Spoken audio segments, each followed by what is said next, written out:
શ્રી ગણેશાય નમઃ। મિત્રો, આપ જોઈ રહ્યા છો યુટ્યુબ આપણી ચેનલ સ્વમાન કામારકમાં આપ સૌનું સ્વાગત છે। મિત્રો, આજે આ વિડીયોમાં આપણે સાંભળવાના છીએ નવદુર્ગા ચોથું નવરાત્રિ કથા મહિમા।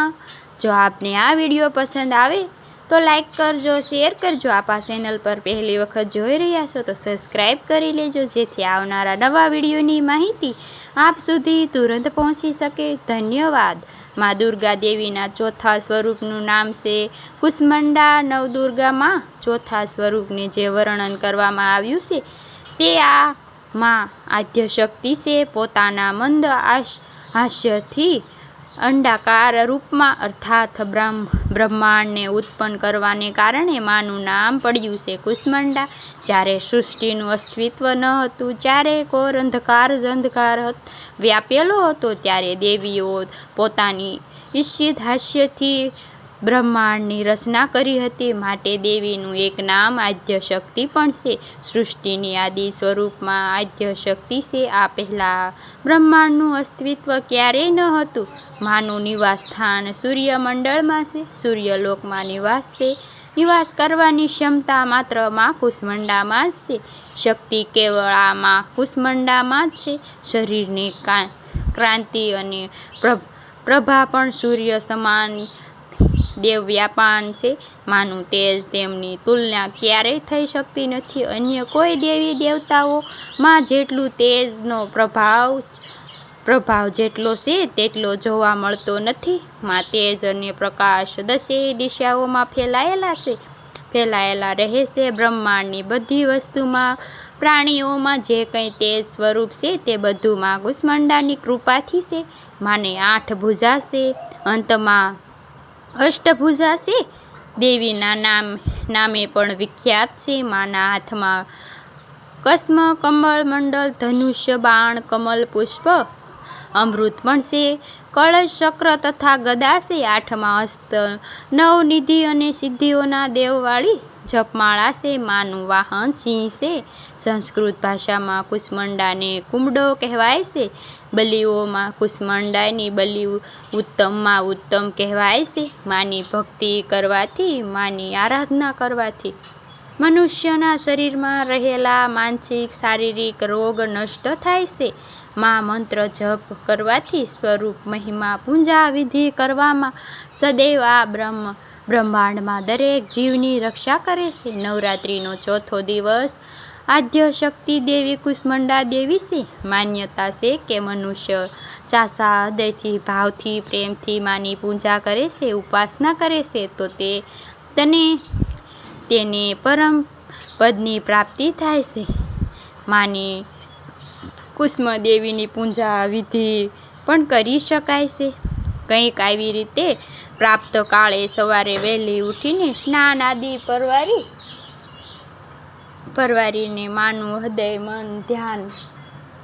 મન ધ્યાન રાખવું જોઈએ। માં દુર્ગા દેવીનું કુષ્માંડાનું રૂપ પૂજન કરવું જોઈએ। માને લાલ રંગના પુષ્પ ચડાવવા જોઈએ। જાસૂદના પુષ્પ અથવા લાલ ગુલાબનું પુષ્પ અર્પિત કરી શકાય છે। સાથે જ માને લાલ સિંદૂર, ધૂપ, દીપ નિવેદ ચડાવવું જોઈએ। માને નિવેદમાં માલપુઆનો ભોગ ધરાવાય છે, જેથી બુદ્ધિનો વિકાસ થાય છે। માની પૂજા લીલા રંગના વસ્ત્ર પહેરાવાથી લાભ પ્રાપ્ત થાય છે, શુભ મનાય છે। આવી રીતે માની પૂજા આરાધના કરવાથી, મંત્ર જપ કરવાથી મસ્તક દુઃખ દૂર થાય છે। આમ ઉપરાંત માને ભોગ આજના શુભ દિવસે કુષ્માંડા એટલે કે કુમળાના જે પેઠા છે, પેઠાનું ફળ છે તેનું બલિદાન અપાય છે। બાદમાં દેવીને દહીં અને હલવો ભોગ પણ આપી શકાય છે। બ્રહ્માંડને કુંભળાનું પ્રતીક માનવામાં આવે છે। કુંભાળાનું પ્રતીક માનવામાં આવે છે। જે કુંભળું વચ્ચેથી ખાલી હોય છે તે દેવી બ્રહ્માંડના મધ્યમાં નિવાસ કરે છે અને આખા સંસારની રક્ષા કરે છે। જો આખું કુંભળું ન મળે તો પણ માને પેઠાનો ભોગ પણ લગાવી શકાય છે। આજના શુભ દિવસે કુંભળાનો કોઈ પણ રીતે પૂજામાં ઉપયોગ થાય છે તો ઉત્તમમાં ઉત્તમ છે. માં ઘણા પ્રસન્ન થાય છે. માને આજના શુભ દિવસે સૂકા મેવાનો ભોગ પણ અર્પિત કરાય છે. સૌભાગ્યનું સામાન પણ અર્પિત કરાય છે.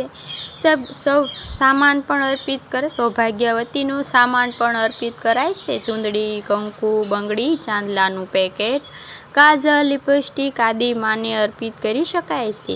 આ દિવસે માની પૂજા આરાધના કરવાથી ભક્તોને સર્વે મનોકામના પૂર્ણ થાય છે. કે આવી રીતે માની પૂજા કરવાથી આરાધના કરવાથી માનો મંત્ર જાપ કરવો જોઈએ. યા દેવી સર્વે ભૂતેશ્રી માં કુમળા રૂપે અસ્તિત્વ નમસ્તુતે નમસ્તુતે નમસ્તુતે નમો નમઃ. કુષ્મા દેવી બ્રહ્માંડના આદ્ય શક્તિ છે, દેવી છે. માટે સર્વે ભક્તોને માં નવદુર્ગાની આરાધના કરતી વખતે માં કુષ્માંડા દેવીના આરાધના પૂજા અવશ્ય કરવી જોઈએ. જેથી આ બ્રહ્માંડને જેટલા પણ જીવ છે તેનું કલ્યાણ અવશ્ય થાય છે. માં કુષ્માંડા દેવીનું ધ્યાન મંત્ર છે વંદે વાર્ષિત કામ અર્થે ચંદ્ર અર્ધકૃત શેખ રામ સિંહારૂપ અષ્ટભુજા. કુષ્માંડા યશસ્વની કહેવાય છે. જ્યારે બ્રહ્માંડમાં અંધકાર શૂન્ય હતું, દુનિયામાં કોઈ પણ કાંઈ સંકેત ન હતો, પરંતુ પછી દેવી પ્રકાશનું એક કિરણ છે. હંમેશા અસ્તિત્વમાં છે, બધે ફેલાય છે, દરેક જગ્યાએ કિરણ પ્રકાશિત કરે છે. પ્રકાશનો આ સમુદ્ર નિરાકાર હતો.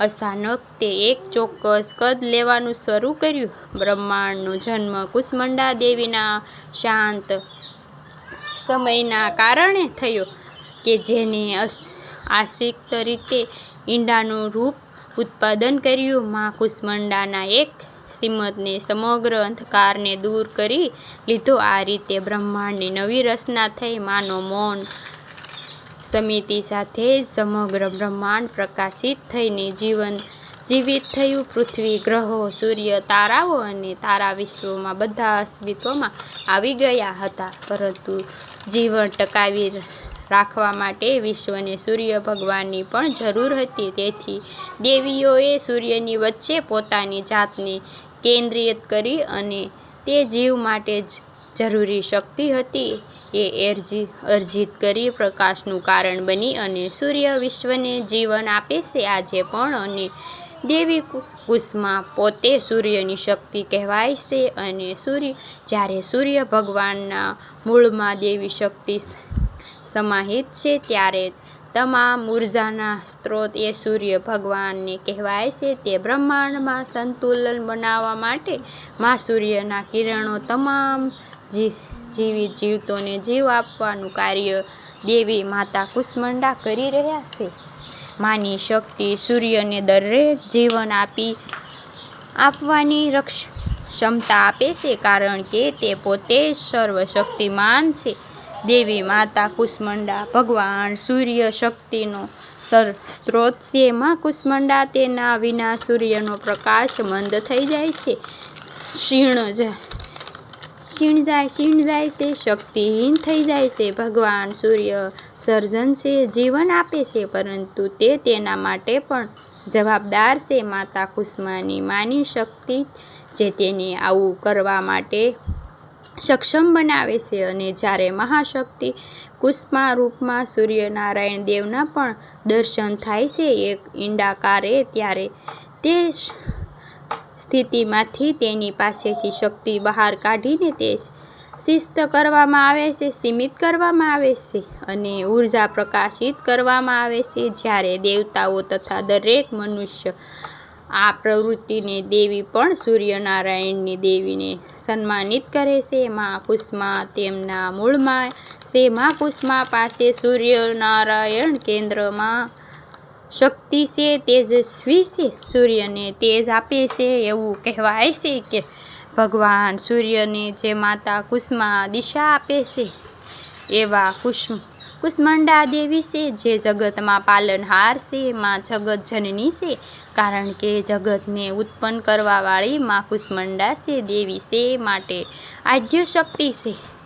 આદ્ય શક્તિના રૂપમાં નવરાત્રિના ચોથા સ્વરૂપ, ચોથા મહાશક્તિ, ચોથા દુર્ગા શક્તિમાં કુષ્માંડા દેવીનું પૂજન અર્ચન થાય છે, જેમાં ભક્તો માની ઉપાસના કરે છે. ભક્તો અને ભક્તિ અને મુક્તિ પ્રાપ્ત કરી શકે છે, એમાં કોઈ સંદેહ નથી. મિત્રો, મને આશા છે કે આપને આ વિડીયો પસંદ આવ્યો હશે. માની આરાધના કર્યા પછી આ વિડીયો પસંદ આવ્યો હશે. મને આ વિડીયો જરૂર પસંદ આવ્યો હશે. માની આરાધના કર્યા પછી માને ક્ષમા પ્રાર્થના પણ કરી શકાય છે. હે મા પરમેશ્વરી, મારા વડે રાત દિવસ હજારો અપરાધ થતા રહે છે. આ મારો દાસ છે, આમ સમજીને તમે હે મહાદેવી મારા અપરાધની ક્ષમા કરજો. હે પરમેશ્વરી, હું આહ્વાન કરું છું. નથી જાણતો કે વિશ્વસર્જન કરનારી, વિશ્વ સર્જન કરવાવાળી પણ જાણતી નથી, જાણતો નથી અને પૂજા કરવાનું પણ નથી જાણતો, માટે મને ક્ષમા કરજો. હે દેવી, તું મંત્રહીન, ક્રિયાહીન અને ભક્તિહીન થઈને કાંઈ પૂજાને કરીને સર્વેહી સુરેશ્વરી, તમારી કૃપાથી જ પૂર્ણ થઈ અથવા થશે. સેંકડો અપરાધો કરીને પણ જે મનુષ્ય તમારા શરણે આવે છે, એ જગત જનની તમને પોકારે છે, તેને ગતિ પ્રાપ્ત થાયજો. કે સ્વયં પરમપિતા બ્રહ્માજી વગેરે દેવતાઓને પણ સુલભ નથી. જે જગત પિકા, હું અપરાધી છું, પરંતુ તમારા શરણે આવેલો છું, ત્યારે અનુકંપાને પાત્ર દયાનું છું. તમે જેમ ઈચ્છો તેમ કરજો. હે દેવી, અજ્ઞાનના લીધે કે ભૂલના લીધે, કારણ કે જે કંઈ અપરાધ કર્યો હોય તે તમે મને ક્ષમા કરજો. તેમની માફી માંગુ છું. સચ્ચિદાનંદ સ્વામી સ્વરૂપ પરમેશ્વરી, જગત માતા કામેશ્વરી, તમે મારી પૂજાઓને પ્રેમ સ્વરૂપ કરજો. પ્રસન્ન થાજો, મારી ઉપર થાજો. દેવી, ગોપનીય વસ્તુ શરણ કરજો. હે માતા, આમ સ્તુતિ દ્વારા, આ મંત્ર દ્વારા, ભોગ દ્વારા આપની સેવા પૂજા કરી શકાય છે, પ્રાપ્ત થાય છે. આ રીતે માની ક્ષમા મંગાય છે. મિત્રો, આ રીતે માતાની નવરાત્રિ દરમિયાન પ્રસન્ન કરવાથી શક્તિ અર્જિત થાય છે. જીવનમાં જેની આપની શક્તિ દ્વારા આપણે આ લોક કરી શકીએ, અંતે મોક્ષને પ્રાપ્તિ કરી શકીએ. ભાવ સાથે માની આરાધના કરીએ છીએ અને કથા સાંભળીએ છીએ. ઓમ જયતી મંગલાકાલી, ભદ્રકાલી, કપાલની દુર્ગા, ક્ષમા શિવાધારી, સદા નમસ્તુતે. બોલો મા નવદુર્ગાની જય. મિત્રો, મને સાંભળવા માટે ધન્યવાદ. આપ સૌને મારા જય શ્રી કૃષ્ણ.